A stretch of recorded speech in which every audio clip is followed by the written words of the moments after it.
okay, you're going to age slightly by having built more muscle mass, but also that muscle mass plays into your longevity because the more muscle mass you have, the more metabolically favorable your body is. You know, one of the big things that they're starting to understand, like post heart attack, is oxidative stress of the mitochondria. Yeah, and the ischemia. Yeah, and so if you have issues then with your mitochondria after having either stroke or a heart attack, your mitochondria in your heart are very susceptible to damage, and it just sets off again another chain reaction of oxidative stress, which then starts damaging the heart cells themselves, which either leads to, reduced ejection fraction, heart failure, on top of your sort of impact from the heart attack.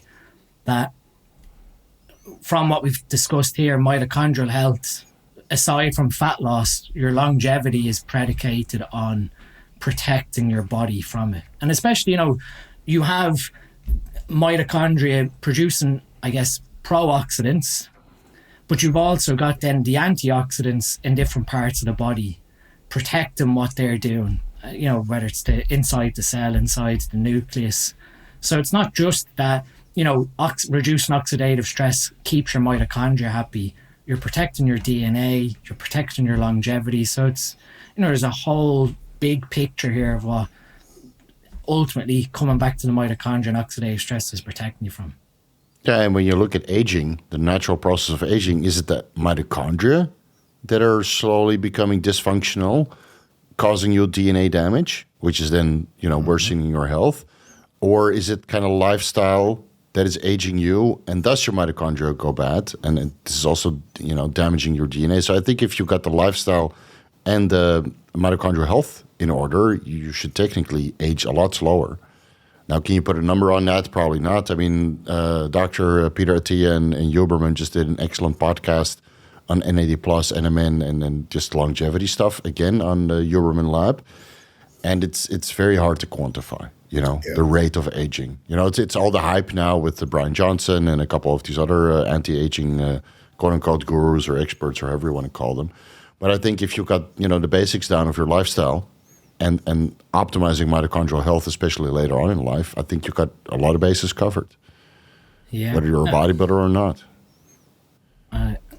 And that whole side of guys, bodybuilders who are in their 20s and have aged 20 plus years, that's like, without, putting it bluntly, physical aging, we see it, but think about internal aging. You have to go and do your organ imaging or whatever, but even then that's not showing you the crux of the total damage that's being done. So you might, even though it's great packing on tons of muscle tissue, I think, like you said, as we start to move away from probably what we can call the disease span era of bodybuilding, we'll start seeing this health span longevity aspect where people will start realizing you can put on decent amount of muscle mass whilst still maintaining some aspect of longevity. Obviously, mTOR and MPS are always going to be, anti-longevity, they're aging processes because you're speeding up the rate of cellular replication. But can we do it in a controlled fashion where, yes, you accept that, okay, you're going to age slightly by having built more muscle mass, but also that muscle mass plays into your longevity because the more muscle mass you have, the more, metabolically favorable your body is, and also obviously muscle mass and strength, bone mineral density, all those sort of things. People sort of, when you get into the crux of like methionine restriction and this, that, and the other, it's not 50 or 60. But it's not even straightforward then at that aspect of like, oh well, let's reduce muscle protein synthesis to improve aging. Well, how are you going to maintain all your muscle mass so you stay strong? So if you have a fall, you're not going to crack your hip and end up in a bed frail. So yeah, and if you do rapamycin and stuff, I mean, it will also come at the expense of your muscle mass. So like what I expect maybe 50 years from now, 100 years from now, is that you have several phases in your life. Maybe the first, like starting at puberty to about mid-20s, where hormone levels generally start to decline. You have like this optimization of muscularity phase, drug-free. then you might enhance yourself, but also taking care of mitochondrial function and just focusing on early stages of anti-aging, so you don't oxidize and age yourself at a rapid pace while you put on extra muscle tissue. And then from 35 onwards, you're basically just maintaining while slowing the actual rate of aging, maybe with rapamycin or, the DNA methylation in mind and all this stuff. So whatever you built up until the age of 35, it didn't age you any faster. It didn't cause you any oxidative stress, and you probably still look 30 while you're 35. And then from 35 onwards, you'll just slow the rate of aging. When you're 40, you look 35. When you're 50, you look 40. When you're 60, you look 45, right? Basically in this step. But this is years away. But I think we're basically laying the foundation for that, because all three of us look way younger than we actually are. I'm sure we're in a much better state of health than most bodybuilders our age, and just people our age in general. But when you compare that to some 25-year-olds or 30-year-olds, man, it's pretty bad, It's scary. It's scary, yeah. And we see the blood work of these guys all the time, Yeah. So, and it's never too late. And you can always reverse and focus on mitochondrial health and reduce your oxidative stress and not take so much drugs, because in reality, it's not needed. Yeah. For many guys, unless you want to compete at the highest level. But it's a different story. Yep. And sometimes you do see what, cosmetically people do sort of de-age when they reduce that stress on their body. Happened to me. Happened to me every time when I come off, I de-age. Yep. Or you drop it down to TRT. That's why I don't want to run these crazy high dosages anymore. Yeah.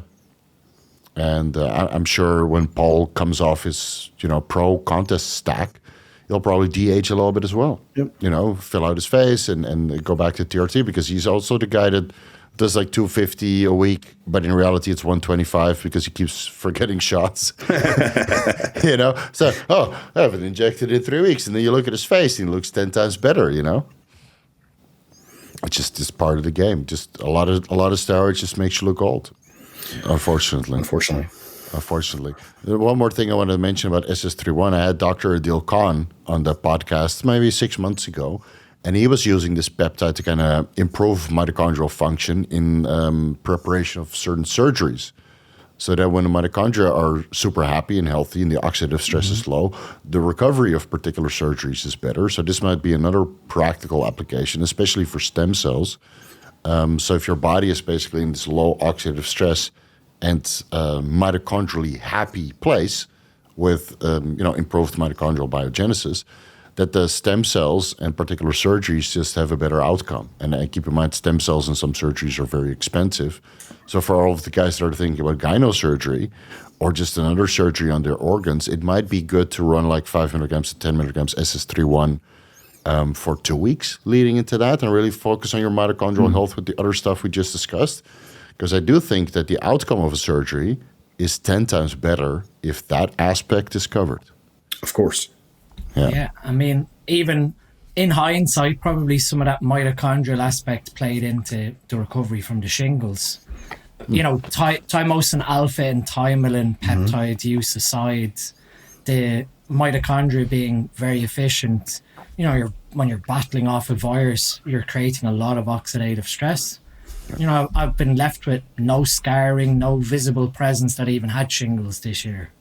And, I put that down to, obviously, I took care of my immune system when it happened with stimulating my thymus gland. But also, I kept my mitochondria happy during that illness.